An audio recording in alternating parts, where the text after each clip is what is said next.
नमो अर्हन्ताणं सिद्धाणं नमो आयर्याणं नमो वज्रायाणं नमो लोये सव्यसाहुणं मोक्षमार्गस्य नेतारं वेत्तारं कर्मभूभृतां ज्ञातारं विश्वतत्त्वानां वन्दे तद्गुणलब्धये।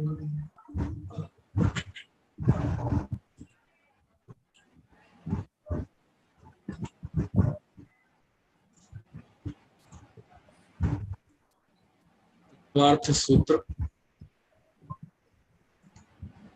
तीसरा अध्याय। तीसरे अध्याय में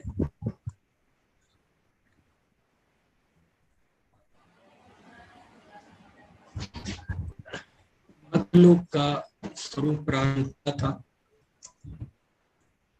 पहले हम सूत्र पढ़ते हैं।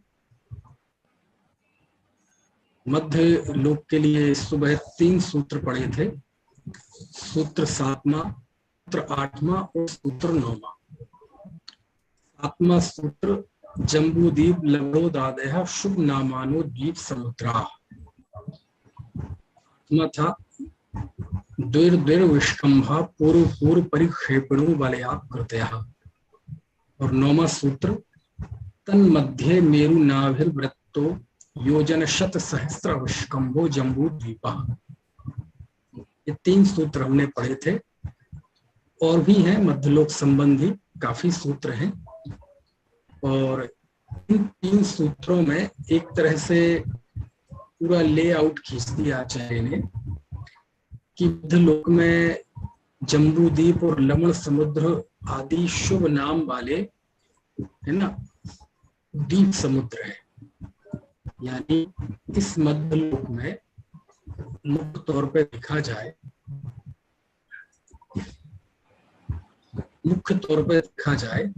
तो द्वीप समुद्रों की रचना है।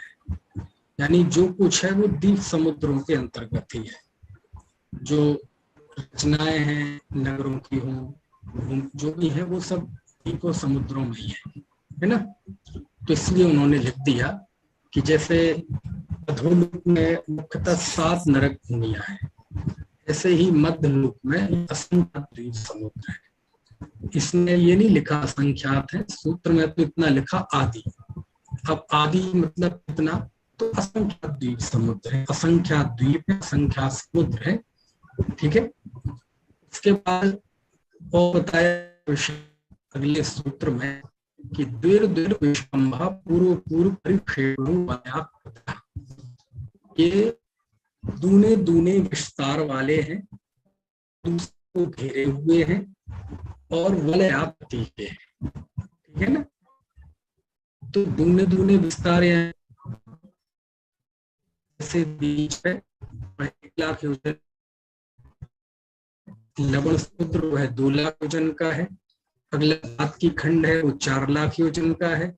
अगला कालोद्वीप समुद्र है वो 8 लाख योजन का है। अगला पुष्कर द्वीप है वो 16 लाख योजन का है। अगला पुष्कर समुद्र है वो 32 लाख योजन का है।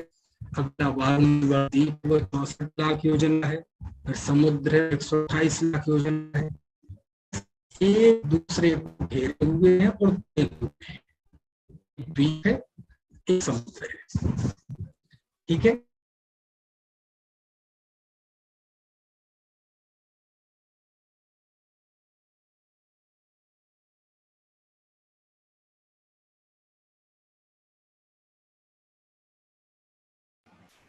आवाज नहीं आ रही।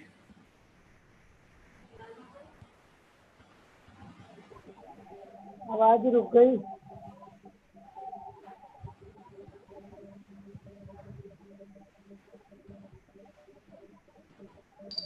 No sound sir.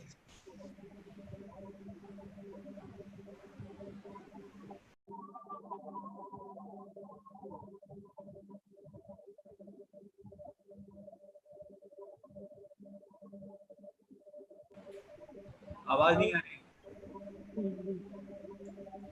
आवाज ब्रेक हो गई। हाँ, नेटवर्क में काफी दिक्कत है आज।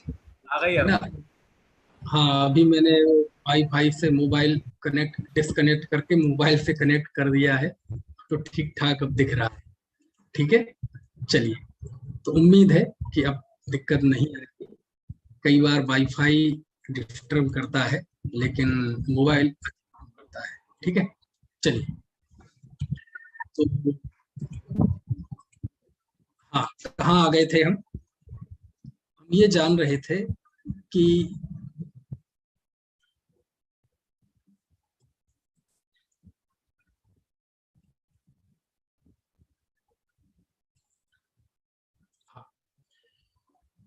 तो मध्यलोक में जो असंख्यात द्वीप समुद्र है, ये एक दूसरे दुगने दुगने विस्तार वाले हैं और एक दूसरे को घेरे हुए हैं। एक द्वीप एक समुद्र।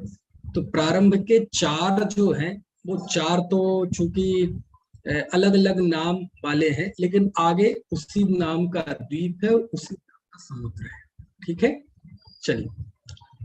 इसके बाद 9वां सूत्र लिखा था, तन मध्य मेरु नाभिवृत्तौ योजन शत सहस्र विष्कंभो जम्बू द्वीपा। तन मध्य यानी उसके बीच में, मध्यलोक के बीचों बीच है ना, योजन शत सहस्र यानी 1,00,000 योजन विष्कंभो विस्तार वाला जम्बू द्वीप है। और उस जम्बू द्वीप की विशेषता लिखी, मेरु नाभिर्वृत्तो, वह मेरु नाभि है ना, मेरु रूपी नाभि से सहित है। यानी जैसे शरीर में नाभि होती है, तो ऐसे ही जम्बू द्वीप के बिल्कुल बीचों बीच नाभि के समान है। ठीक है, तो आप देखेंगे यद्यपि सूत्रों में उपमा रूपक वगैरह उपयोग में नहीं आते हैं, लेकिन जब आमतौर पर, लेकिन जब हमने तत्वार सूत्र का वो सूत्र पढ़ा था, सद सतोर विशेषात द्रक्षोपलब्धेर उन्मत्तवत, उस समय मैंने बताया था कि इस सूत्र में आचार्य ने अपनी ओर से दृष्टांत दिया है कि उन्मत्त का, यानी जो पागल हो, पागल पुरुष का उदाहरण दिया कि मति ज्ञान, श्रुति ज्ञान, अवधि, ये तीनों विपरीत भी होते हैं। तो कैसे होते हैं, तो उन्हें लिखा था कि सत और असत के ज्ञान के बिना अपनी मनमानी तरीके से अर्थों को ग्रहण करता है, जैसे कि पागल। तो वहां उस सूत्र में दृष्टांत आया था। इस सूत्र में फिर से एक अलंकार का प्रयोग हुआ और यहाँ उस सुमेरु पर्वत को नाभिवृत्त, नाभि की तरह कहा है ना। तो बहुत बहुत जरूरी जहां हो जाता है, वहां आचार्य अलंकार का भी प्रयोग करते हैं सूत्रों में। काव्य में तो होता ही है, लेकिन गद्य में भी बहुत अधिक आवश्यकता होने पर करते हैं। ठीक है, तो अब इस तरह से इन सब चीजों को हमने समझने की कोशिश की थी। अब हम जरा पहले मानचित्र खोल लें, क्योंकि मानचित्र के बिना ये सारी चीजें समझ में नहीं आएंगे। तो एक तो हमने इसका कैसे एक दूसरे को घेरे हुए हैं, इसके लिए एक ये सूत्र बताया, ये चित्र शेयर किया था, सुबह भी किया था। तो थोड़ा विषय से जुड़ने के लिए फिर से करते हैं। आपको शेयर हो गया, चित्र दिखाई दे रहा है? चलिए, तो ये इस तरह से एक दूसरे को घेरे हुए हैं। क्योंकि सुबह बताया था मैंने कि ये असंख्यात द्वीप समुद्र हैं, लेकिन ये चित्र केवल किस आकार में है, ये किस तरह एक दूसरे को घेरे हुए हैं, केवल उस बात को बतलाने के लिए है ना। तो कुछ द्वीप समुद्रों के इसमें नाम लिखे हैं और फिर अंतिम का नाम लिख दिया सीधा, स्वयंभू रमण समुद्र द्वीप और स्वयंभू रमण समुद्र का। बीच में असंख्यात द्वीप समुद्र है। यदि एक इसकी संख्या पूछी जाए तो कितनी है, तो बताया था है ना, 25 कूड़ा कूड़ी उद्धार पल्योपम में एक जितने समय होते हैं उतने द्वीप समुद्रों की संख्या है। यानी एक एकदम फिक्स माप है ये। असंख्यात कहने से इसका मतलब ये नहीं है कि बिल्कुल जान ही नहीं जा सकते। केवली के ज्ञान में है ना बहुत स्पष्ट होती हैं चीजें। तो ये असंख्यात एक माप है कि 25 कूड़ा कूड़ी उद्धार पल्योपम में, पल्योपम भी 3 प्रकार का होता है, एक व्यवहार पल्ल, एक उद्धार पल्ल और एक ठीक है ना। तो पल्ल का अर्थ होता है गड्ढा, तो वो गड्ढा आप खोद लेना, तो वो एक गड्ढा में वो जो 1 योजन लंबा चौड़ा और गहरा वो जो गड्ढा भरते हैं, और उसमें कितने उत्तम भोग भूमि के, है ना, वो 7 दिन मतलब जो पैदा हुआ हो मेढ़ा, उसके बाल के अग्रभाग जिसका दूसरा टुकड़ा ना किया जा सके, वैसे अग्रभाग उत्तम भोग भूमि का। और कोई नहीं लेना, कर्म भूमि का तो बहुत बड़ा मोटा होता है बाल, उत्तम भोग भूमि से 500 गुने से भी ज्यादा मोटा होता है, इसलिए उत्तम भोग भूमि का, है ना। तो वो बाल जब वो गड्ढों से भर देते हैं, चक्रवर्ती की सेना निकाल दो तब भी दबे ना, फिर 100 साल में एक बाल का टुकड़ा निकालो, ऐसे ऐसे जब खत्म होता है पूरा, तो वो कहलाता है एक व्यवहार पल्लू। उससे भी असंख्यात गुना, है ना, उद्धार पल्योपम होता है, और उससे भी असंख्यात गुना अद्धा पल्ल होता है। ऐसे 10 कोड़ा कोड़ी अद्धा पल्लूपम का एक सागर होता है, बहुत बड़ा गणित है। तो 25 कोड़ा कोड़ी उद्धार पल्योपम में जितने समय होते हैं उतने द्वीप समुद्र होते हैं, ठीक है। अब ये मध्यलोक के बिल्कुल बीचों बीच ये जम्बू द्वीप दिखाई दे रहा है, तो बिल्कुल बीचों बीच है, गोल है, ठीक है ना। और इसके भी बीच में मेरू पर्वत है, जैसे इसके बीच में ये जम्बू द्वीप दिखाई दे रहा है, ऐसे जम्बू द्वीप अकेले को देखेंगे आप तो उसमें मेरू पर्वत है, तो उसको नाभि की उपमा दी है। जैसे मनुष्य के शरीर में नाभि बिल्कुल बीचों बीच होती है और गोलाकार होती है, ऐसे ये जम्बू द्वीप है, ठीक है। तो इस बात को बतलाने के लिए ये क्या कहते हैं, मैंने आपको ये चित्र दिखाया। अब इसके अलावा यदि खास तौर से आप जम्बू द्वीप देखना चाहें तो जम्बू द्वीप की देखो, मैं कोई अब ये जो मैं एक चित्र आपको शेयर करने वाला हूं, ये आगे बहुत काम में आने वाला है। ये मेरे पास ब्लैक एंड व्हाइट है, रंगीन भी होगा लेकिन ब्लैक एंड व्हाइट अच्छी तरह से दिख जाता है। अब आगे जो सूत्र है वो सूत्र है जम्बू द्वीप को बतलाने वाला, ठीक है। ये सुमेरु पर्वत वगैरह का कभी कभी मन तो करता है बहुत सारी चीजें बताएं, लेकिन हमारी चर्चा जीव पे ही केंद्रित रहे, ज्यादा जीव से ना भटक जाए।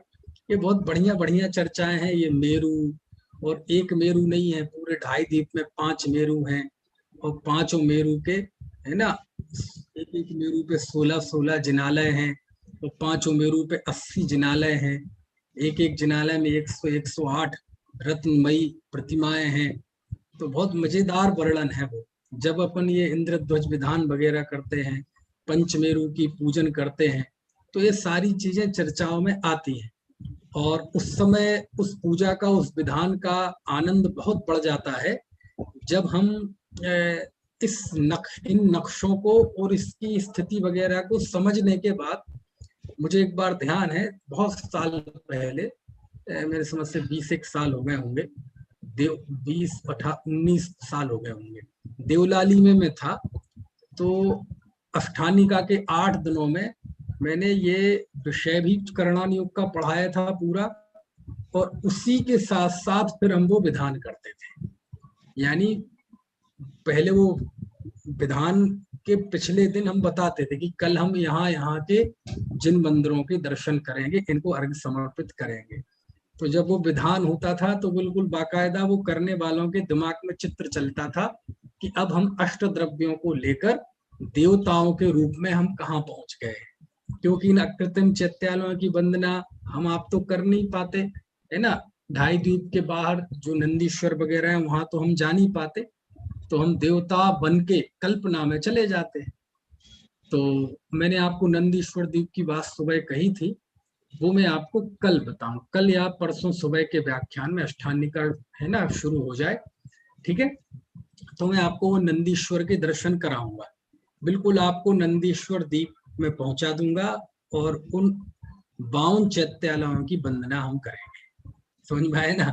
लेकिन वो कल सुबह या परसों सुबह करेंगे, है ना। अब अष्टानिका में रात का व्याख्यान नहीं हो पाएगा, क्योंकि रात्रि में ये अपने मेरठ में हमारे स्थानीय वहाँ विधान रखा है, और रात्रि में मेरा वहाँ रत्नकर्ण श्रावकाचार पे रोजीना 8 दिन में रत्नकर्ण श्रावकाचार का व्याख्यान होगा। 8 दिन में पूरा रत्नकर्ण श्रावकाचार का सार मैं उसमें बताऊंगा, लेकिन उसका समय रहेगा 8 बजे, 8 से 9।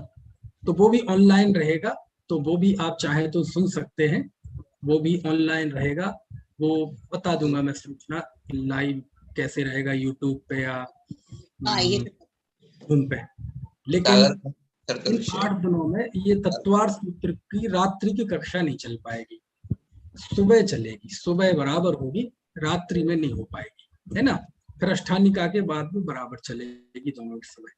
चलिए, ये तो मैंने बीच में सूचना दी थी, पता नहीं मैं भूल जाऊं। ठीक है, तो ये जो ये अब आ जाइए आप जम्बूद्वीप में। तो जम्बूद्वीप में आचार्य ने कहा कि ये बीचों बीच ये जम्बूद्वीप 1 लाख योजन का है। ठीक है, तो 1 लाख योजन से आशा ये है, ये नीचे से ऊपर तक, इसे हम यहाँ की भाषा में कहते पूर्व से पश्चिम तक। चित्र में नीचे से ऊपर, लेकिन हकीकत में ये पूर्व से लेके पश्चिम तक ये जम्बूद्वीप, और उत्तर से लेके दक्षिण तक ये 1 लाख योजन का है। कितना है? 1 लाख। ठीक है, और इसके बाद क्या चली गई स्क्रीन चली गई आपके सामने है तो।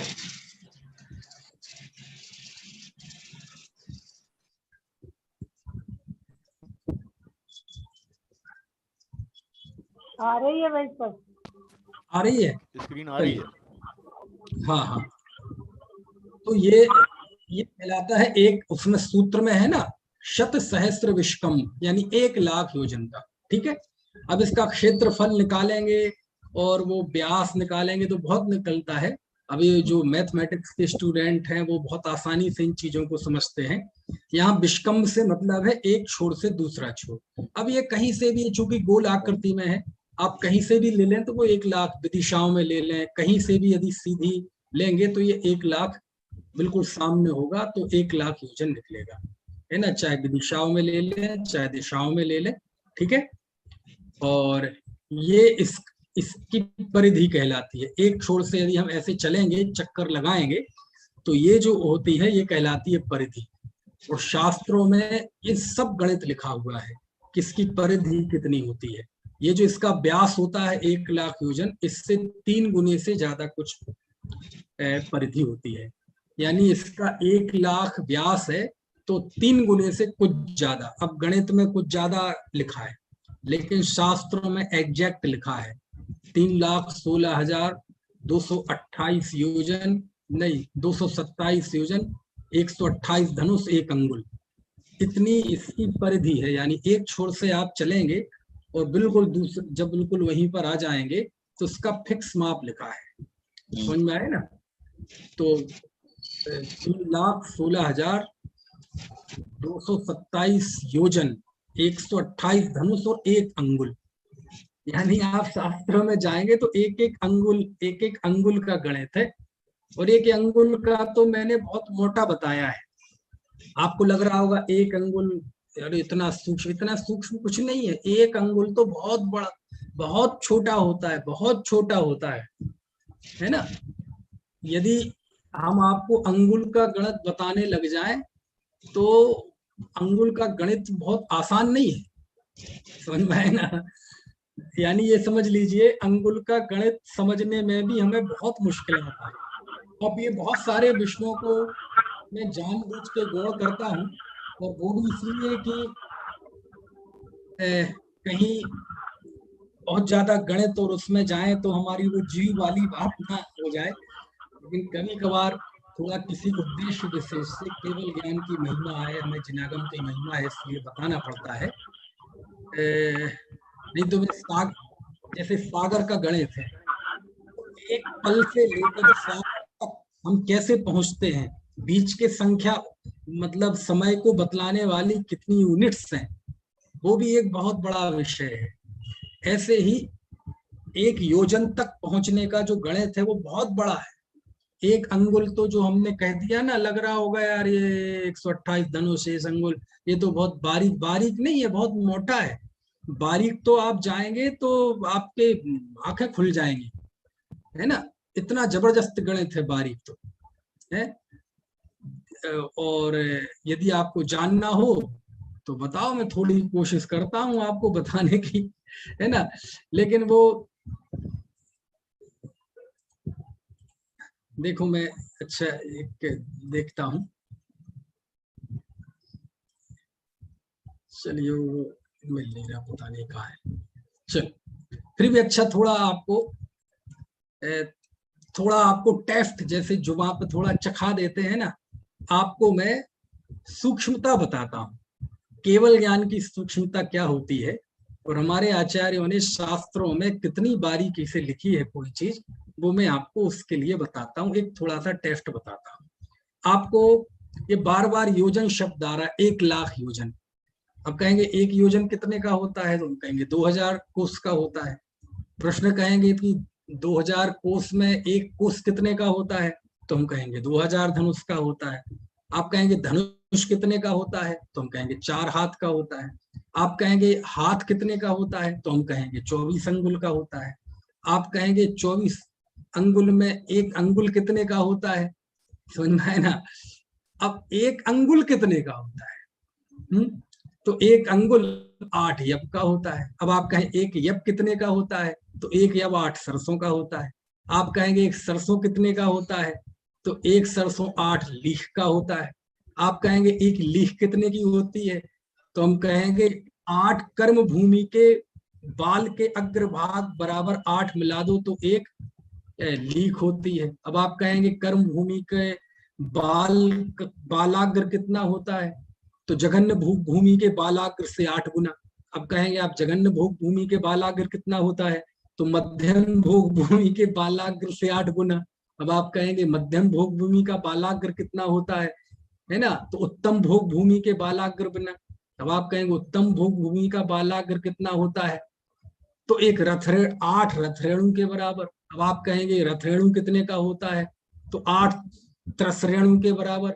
आप कहेंगे त्रसरेणु कितने का होता है, तो 8 त्रुट रेणु के बराबर।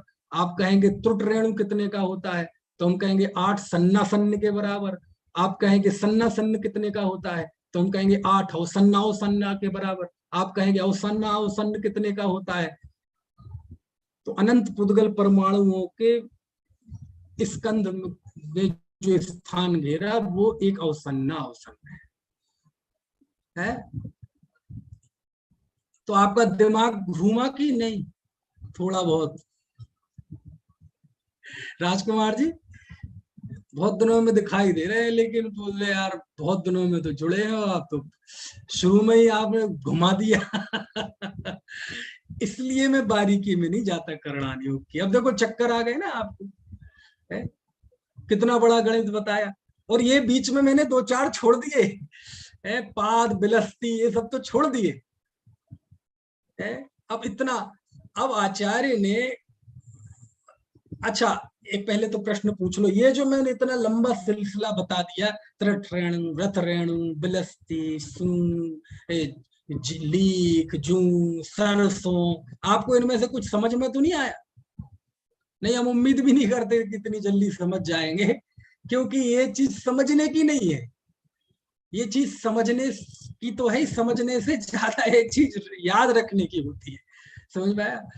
अब देखो थोड़ा समझो, जैसे हमने कहा एक अंगुल, अभी हमने ये क्या कहते हैं इसका, ये इसका बताया ना, जम्बूद्वीप की परिधि, यानी एक छोर से आप बिल्कुल किनारे किनारे चलते आओ, घूम के आओ, तो वो व्यास तो 1,00,000 योजन का है, और वो परिधि 3,16,227 योजन, 101 कोस बीच में रह गया था बताना अभी, है ना। 3,16,227 योजन, 3 कोस, 128 धनुष और 1 अंगुल है।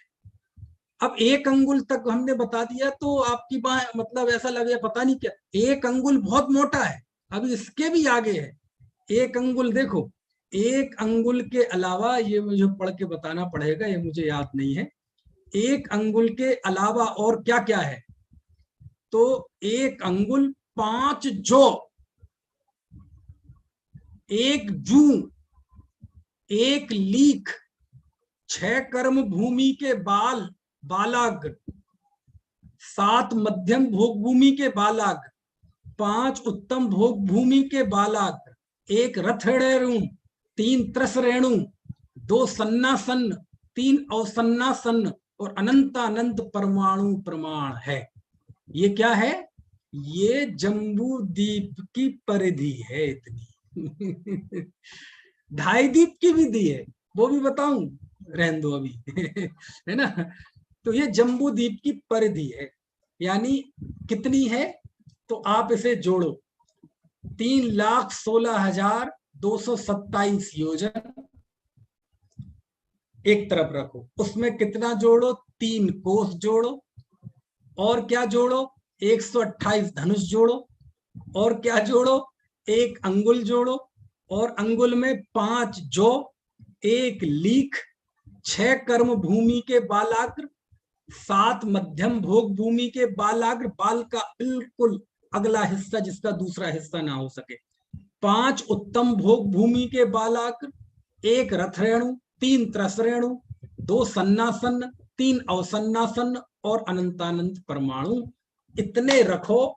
ये है काय की परिधि? जम्बूद्वीप की परिधि। यानी अंगुल तो बहुत मोटा है, अंगुल में क्या क्या है? देखो, इसका मैं थोड़ा सा एक क्रम बताता हूं सही आपको। 1 अंगुल तक ले चलूं, पहले 1 हाथ तक ले चलूं, उसके बाद का गणित फिर आसान हो जाए शायद। ये क्षेत्र मतलब जो लंबाई है, लेंथ, किसी भी क्षेत्र को नापने की जो इकाई है वो बता रहा हूं। जैसे अपने यहाँ मीटर किलोमीटर चलता है ना, अब यहाँ अलौकिक गणित की भाषा में देखें आप, तो हमारे जो अनंत पुद्गल परमाणु हैं उन्हें एक सीक्वेंस में रखो, अनंत, सारे नहीं, है ना? तो ऐसे अनंत पुद्गल परमाणुओं का बहुत बारीक क्षेत्र। अब अनंत सुन के घबरा मत जाना कि बहुत बड़ा, अरे इतना बारीक होता है, इतना बारीक कि हमें ऐसी आंखों से दिखाई नहीं देगा। उतने क्षेत्र को कहा है अवसन्ना अवसन्न। उसका नाम क्या है? क्या नाम है उसका? अवसन्ना अवसन्न। आपको ज्यादा यदि थोड़ी सी क्या कहते हैं, ज्यादा मेहनत ना करना हो तो आप जैन सिद्धांत कोश उठाना, उसमें सागर वगैरह का परिमाण देखना, सागर का नहीं, योजन का, उसमें ये सब मिल जाएगी। और ज्यादा एक अपनी डॉक्टर उज्ज्वला शाह है ना, मुंबई वाली, दिनेश भाई शाह है ना, उनकी श्रीमती उज्ज्वला बहन शाह, बहुत करणान योग की बहुत गहरी मर्मज्ञ है, चारों अनुयोगों की ही मर्मज्ञ है। उन्होंने करणान योग पे बहुत पुस्तकें लिखी हैं और साथ में वो उसका अध्यापन भी कराती हैं। तो उनकी एक पुस्तक है जैन भूगोल, सर्वज्ञ प्रणीत जैन भूगोल, उसमें उन्होंने बहुत अच्छा, वो उनके कक्षाएं ही हैं वो एक तरह की। पंडित किशन चंद जी की बहुत सारी पुस्तकें हैं। देखो, मैं तो अपनी भक्ति के लिए बोल देता हूँ, कोई पढ़े चाहे ना पढ़े। मैं भी अभी तत्वार्थ सूत्र की कक्षाओं में बहुत सारी टीकाओं का तो सहारा लेता ही हूँ। जो राकेश जी ने जिसका संपादन किया है तत्वार्थ सुधा, उसकी भी मदद लेता हूँ। एक और बहुत विस्तार से एक माता जी हैं, आरिका ज्ञानमती नहीं, आरिका विज्ञानमती माता जी है ना। वो हार्ड कॉपी तो मेरे पास नहीं है, पीडीएफ है। मतलब तत्वार्थ सूत्र पे वर्तमान युग में सबसे बड़ा काम यदि किया है तो उन्होंने किया है, आरिका विज्ञानमती माता जी। तो वो भी मेरे पास पीडीएफ है, वो भी बहुत अच्छा काम किया है उन्होंने। और लगभग 1500 पृष्ठ है उसमें, 2 भाग में है। पहला भाग 650 पेज का, दूसरा भाग 850 पेज का, लगभग 1500, 1500 पृष्ठों में उन्होंने तत्वार्थ सूत्र की टीका है ना, टीकाओं का, और उसके अलावा और भी गोमटसार आदि, जहां जहां से जो उस सूत्र से विषय से संबंधित उन्हें उपलब्ध हुआ, वो सब उन्होंने प्रश्न उत्तर के रूप में एक एक सूत्र की व्याख्या में लिखे हैं, बहुत काम किया है ना। तो तत्वार्थ सूत्र पढ़ रहे हैं तो उस निमित्त से इसमें क्या क्या काम हुआ, किस किसने कैसा काम किया है, वो भी जो वहां पे आ ही जाता है। तो उसमें भी उन्होंने बहुत अच्छा ये सारा वर्णन किया है नरकों का। और चूंकि वो उनकी उज्ज्वला बहन की जो पुस्तक है वो जो पढ़ाती है ना जिस शैली में, वो ही है, तो उसमें वो सरलता भी है ना। तो वहां सब ये अनेक स्थानों पे मिल जाएगा। करणानियोग प्रवेशिका आदि, है ना, करणानियोग दीपक, ऐसी बहुत सारी पुस्तकें हैं जो करणानियोग में प्रवेश करने के लिए शुरुआती पाठमालाओं की तरह, जिन धर्म प्रवेशिका की तरह वो होती हैं, उनमें भी ये सारी चीजें मिल जाती हैं। ठीक है, तो मैं आपको एक लेंथ का गणित बताता हूं, लंबाई का। तो अनंत पुद्गल परमाणुओं का समूह वो है अवसन्ना अवसन्न। क्या नाम है इसका? अवसन्ना अवसन्न। ठीक है, तो जितना वो आया, आप ये मत सोचना कि आंखों से दिख जाएगा, आप ये मत सोचना कि ये कोई बहुत बड़ा बहुत बड़ा स्थान है। समझ में आया ना? बहुत छोटा स्थान है, अभी पता चलेगा कितना छोटा है। तो एक अवसन्ना अवसन्न में कितने होते हैं? अनंत पुद्गल परमाणु होते हैं। तो एक अवसन्नासन आता है। ठीक है, तो अवसन्नासन में अनंत पुद्गल परमाणु। अब एक अवसन्नासन आ गया, अब इसके आगे का रास्ता आपको याद रखने लायक है। अब 8 अवसन्नासन का एक सन्नासन होता है। ठीक है, अब 8 का गणित है सारा। अनंत पुद्गल परमाणुओं का जो स्कंद है ना, वो क्या कहलाएगा? अवसन्नासन। और 8 अवसन्नासन का एक होता है सन्नासन। ठीक है, और 8 सन्नासन का होता है एक त्रुट रेणु। अब पूछना मत क्या होता है ये, बस जान लो, त्रुट रेणु।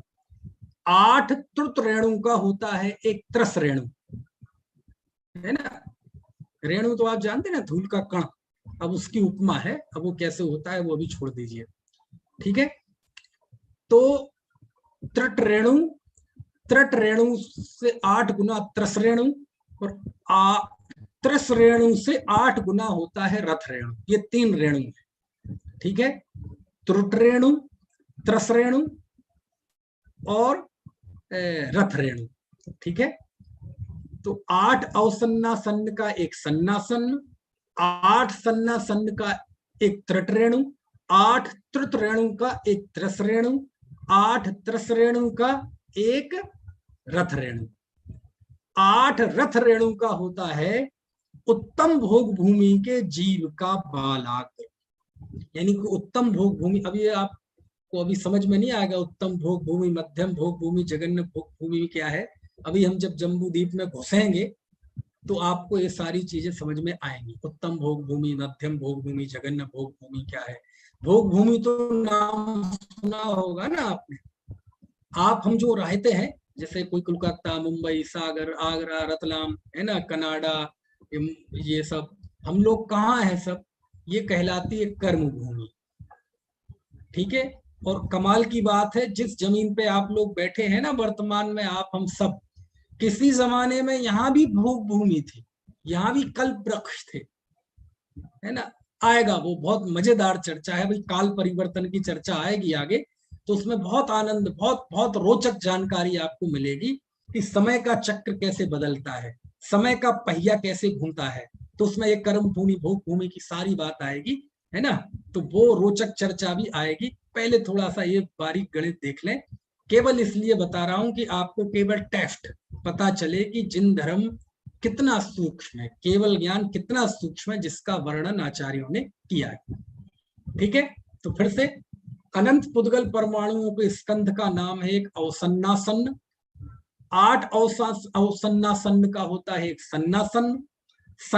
8 सन्नासन का होता है एक त्रुट रेणु। 8 त्रुट रेणु का होता है त्रस रेणु। 8 त्रस रेणु का एक होता है रथ रेणु।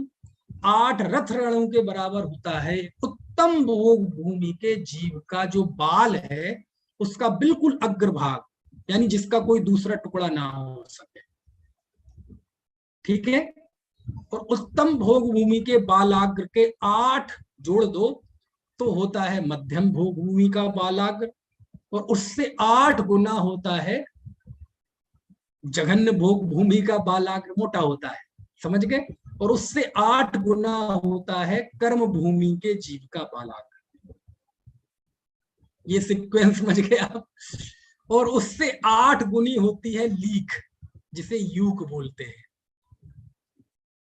उससे 8 गुना होता है सरसों, उससे 8 गुना होता है यव, जानते जब, और उससे 8 गुना होता है अंगुल। अब आया अंगुल का नंबर, समझ में है ना। ये जिसे हम अंगुल बोलते हैं ना, इस अंगुल तक पहुंचने में पसीना आ जाता है। हमने तो मोटा मोटा बोला, क्या बोला कि कितनी है परिधि जम्बूद्वीप की, 316,227 योजन, 3 कोस, 128 धनुष, 1 अंगुल। अभी 1 अंगुल से आगे का गणित है, वो तो हमने बताया नहीं था। तो इतना होता है। अब आया 1 अंगुल, 8 यब का 1 अंगुल। फिर ऐसे 1 अंगुल तो 24 अंगुल होते हैं, तो वो होता है 1 हाथ। ठीक है, इसके बीच का भी गणित है। 6 अंगुल का 1 पाद, 2 पाद की 1 बिलस्ती, 2 बिलस्ती का 1 हाथ। तो ये बीच के 3 यूनिट अभी मैं गायब कर रहा हूं समझाने के लिए, ज्यादा ना जाए।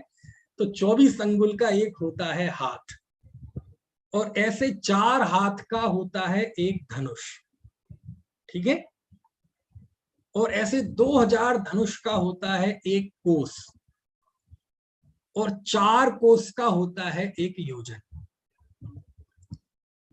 समझ गए। अब यहां थोड़ा सा ट्विस्ट है। योजन 2 प्रकार का होता है। एक होता है व्यवहार योजन, उच्छेद योजन कहलाता है, और एक होता है प्रमाण योजन। 4000 कोस का होता है, 2000 कोस का होता है प्रमाण योजन, जिसे महायोजन कहते हैं, और 4 कोस का होता है व्यवहार योजन, उच्छेद योजन बोलते हैं। ठीक है ना। अब ये जैसे चारों गतियों की शरीर की ऊंचाई वगैरह, और अन्य जगह कलशों वगैरह की ऊंचाई बराबर, महामक्ष की ऊंचाई, लंबाई, चौड़ाई, ये जीवों की शरीर की ऊंचाई वगैरह के लिए जिस योजन वगैरह का हम प्रयोग करते हैं ना, वो सब ये व्यवहार योजन है, 4 कोस वाला। और ये जो 3 लोक की ऊंचाई, लंबाई, चौड़ाई भूमियों की, इसके लिए जिसका इस्तेमाल करते, ये प्रमाण योजन है, महायोजन 2000 कोस वाला। ठीक है।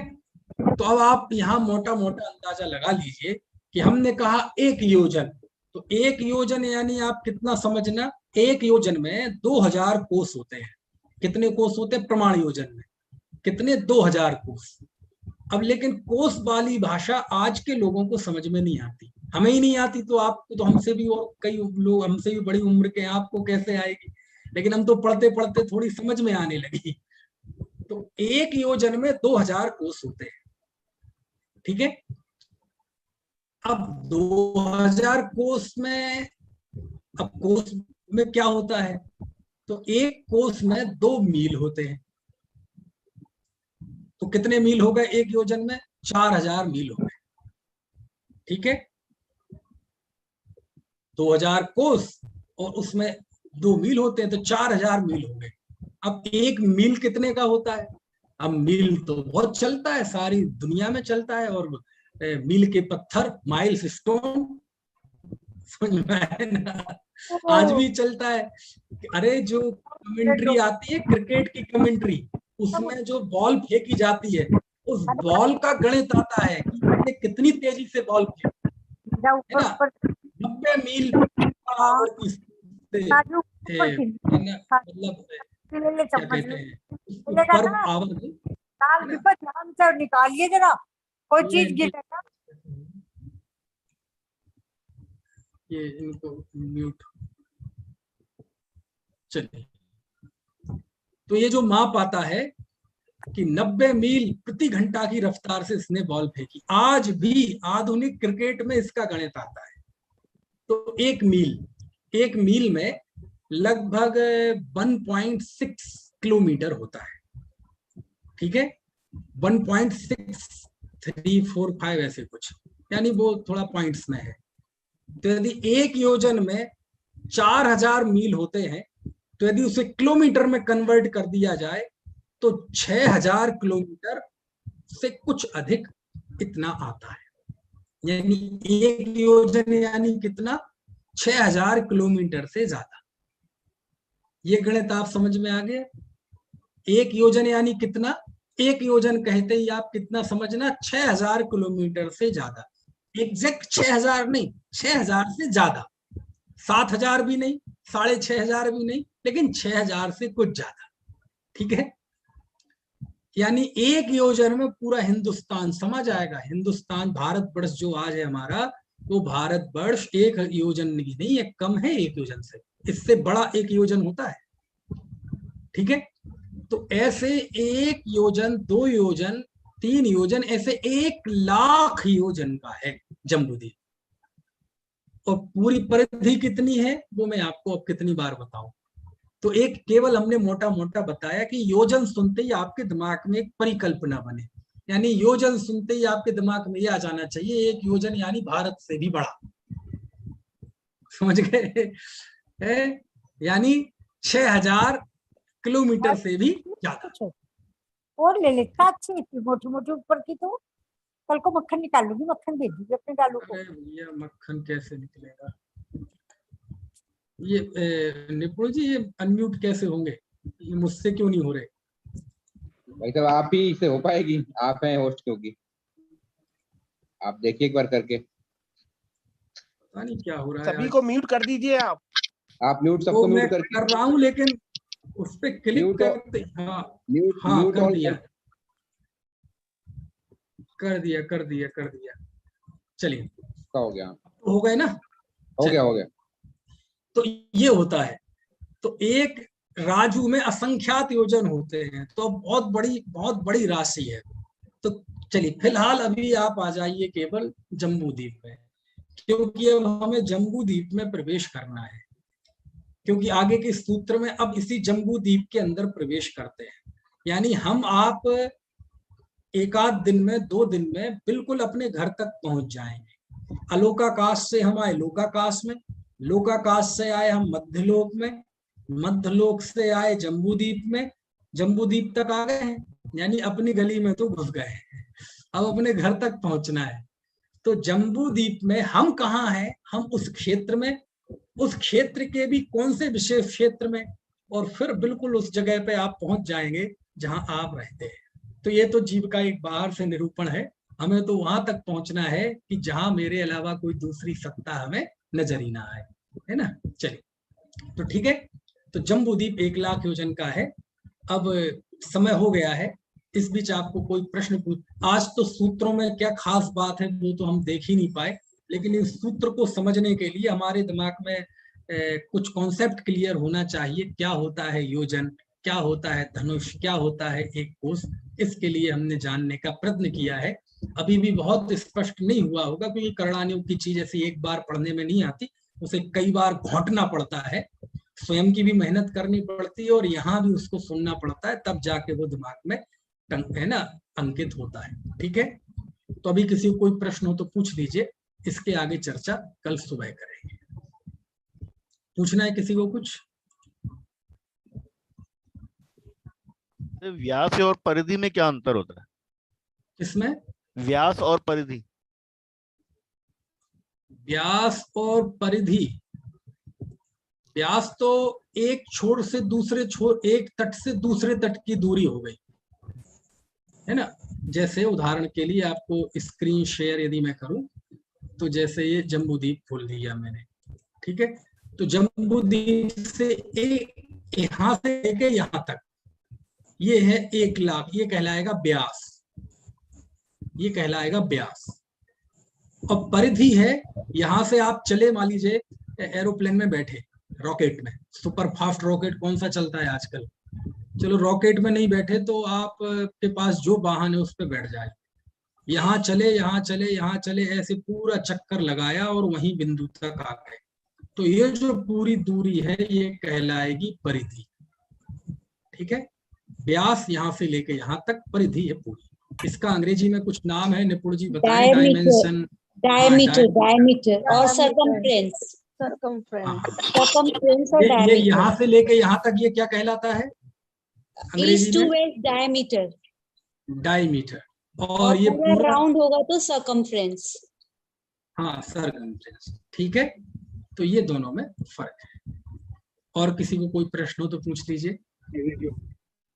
अंगुल जो है, जैसे अपन बोलते हैं 8 अंगुल, हाँ हाँ 8 अंगुल बोलते हैं। अब शरीर के प्रमाण के हिसाब से अंगुल की मोटाई भी तो कम ज्यादा हो जाएगी। बहुत बढ़िया प्रश्न। ये सब प्रश्न आने चाहिए। 3 प्रकार के अंगुल होते हैं। एक होता है आत्मांगुल, एक होता है उच्छेदांगुल और एक होता है प्रमाणांगुल। तो आत्मांगुल तो वो कहलाता है जो हम सबके अंगुल हैं, वो तो छोटे बड़े हो सकते हैं किसी के, ठीक है। अभी जो हमने गणित बताया वो बिल्कुल फिक्स है, सन्नासन, त्रुट रेणु, रथ रेणु। उस सीक्वेंस में जो 8 यवों का एक होता है वो कहलाता है अंगुल, और वो कहलाता है उच्छेदांगुल। वो कौन सा अंगुल कहलाता है? उच्छेदांगुल। हमारे आपके जो अंगुल है वो प्रमाणांगुल है। वो छोटा हो सकता है, बड़ा हो सकता है, आपका किसी का बड़ा किसी का छोटा। अरे किसी का क्या, हमारा ही पहले बड़ा बाद में छोटा है, या पहले छोटा बाद में बड़ा। बचपन में छोटा था, युवा हो गए, बड़े हो गए, बूढ़े हो गए, फिर छोटा हो गया। तो ये कहलाता है आत्मांगुल। तो यहाँ आत्मांगुल की बात नहीं है, यहाँ उच्छेद अंगुल की बात है, जो अभी मैंने वो पूरा गणित बताया। इसके बाद एक होता है प्रमाणांगुल। प्रमाणांगुल वो कहलाता है कि उस अवसर्पणी काल में जो सबसे पहला चक्रवर्ती होता है, जैसे इस युग में भरत चक्रवर्ती हुए, तो उनकी सब उत्कृष्ट धनुष आयु वो होती है अवगाहन 525 धनुष। कर्म भूमि के मनुष्य की उत्कृष्ट अवगाहन जो होता है ऊंचाई, वो 525 धनुष होती है। वहां भरत चक्रवर्ती की थी। तो प्रत्येक अवसर्पणी काल में जो पहला चक्रवर्ती होता है वो सबसे ऊंचाई वाला होता है, उत्कृष्ट। तो उसकी जो अंगुल है वो कहलाता है प्रमाण अंगुल। वो क्या कहलाता है? प्रमाण अंगुल। और वो प्रमाण अंगुल अभी जो हमने उच्छेद अंगुल बताया 8 यव के बराबर अंगुल, उससे 500 गुना बड़ा होता है। समझ में आए ना? तो ये 3 अंगुल है, प्रमाणांगुल, उच्छेदांगुल, आत्मांगुल। जो आपने प्रश्न पूछा वो कहलाता है आत्मांगुल। तो वो तो कम ज्यादा हो सकता है, उसकी चर्चा यहाँ नहीं है। यहाँ जिस अंगुल की बात है वो बिल्कुल फिक्स है, वो 8 यव का एक अंगुल होता है। और प्रमाणांगुल इससे 500 गुना। इसको किससे नापा जाता है? वो अवसर्पणी के प्रथम चक्रवर्ती की अंगुली से, वो 500 गुना होता है। यव माने तो जब है यव यव यब एक जब होता है चलो अभी ये देख लो आप, आपकी अंगुली में ये है ना जोड़, जोड़, ये बीच में जोड़, ये ठीक है। इनको 8 गुना अंगुल होता है। अब ये कितना होता है? अब ये भी छोटा बड़ा होता है कोई। तो ये उपमा है। यब एक वो भी होता है दाना, क्या कहता है वो है, एक अनाज का भी वो दाना होता है, वो जब है ना, जबा क्या कहलाता है, यबा। हाँ, तो वो तो ये केवल उपमा है। अब कोई कहेगा जब तो छोटा बड़ा हो सकता है, कोई कहता है कि ये तो छोटा बड़ा हो सकता है। तो ये केवल एक उपमा है, ये केवल एक उपमा है, रूपक है। असली गणित तो वो है बालाग्र और वो और वो और वो और वो, उससे 8 गुना बड़ा, ये उससे 8 गुना बड़ा। और उसमें कहा यूक, सरसों। अब कोई कहे कि हमारे यहाँ सरसों बड़ी होती है, कोई सरसों छोटी होती है, कहीं मोटी होती है, तो कहते ये केवल उपमा है ना। असली क्या है? वो सन्ना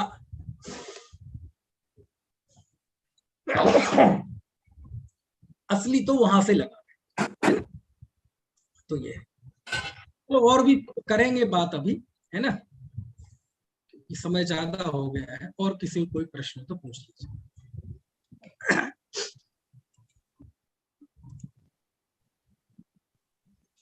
चलिए सुबह फिर इसके आगे पढ़ेंगे। आज तो है ना क्षेत्र की गणना में समय है, अब आगे कल देखें। अच्छा ये पूछ रही हैं भोपाल से, हाँ पूछिए। चलिए नहीं है। जावाणी के ज्ञान ते सूझे लोकाल हो, सोवाणी मस्तक नमो सदा देता हूँ।